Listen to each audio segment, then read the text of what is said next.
Hi everyone, I'm Leon Thomas Lewick. Here's your political news roundup for Tuesday, March 5th. The political gridlock and economic threats voiced by Washington over the sequester appear to be landing on deaf ears on Wall Street. The Dow Jones Industrial Average soared to an all-time high today, continuing a rally that's been underway since the start of the year. It was actually an announcement by the government of China, not the U.S., that pushed today's market gains.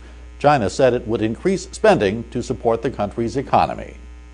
The United Nations is turning up the pressure on North Korea with the backing of both the United States and one of North Korea's main allies, China. The U.S. and China introduced new sanctions against North Korea in reaction to the country's long-range missile test last month. A spokesman said the move would subject North Korea to some of the toughest sanctions ever imposed by the UN. The Security Council is expected to approve the measures by the end of this week. The White House agreed to hand over more information today on its policy regarding drone strikes.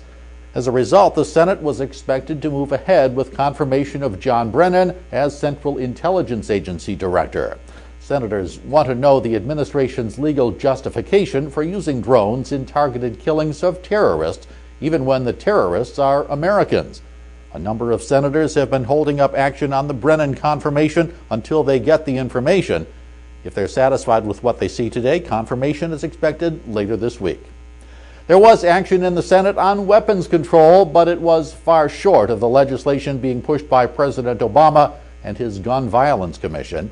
A bipartisan group of senators reached agreement on a bill to outlaw so-called straw purchases of firearms. That's where someone buys a gun on behalf of someone else who could not pass a background check. The bill toughens prison time for people convicted under the law to up to 25 years.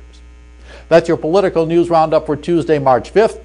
I'm Leon Thomas Lewick. Stay logged on to rttnews.com for the latest political, economic, and stock market news from around the world all day long.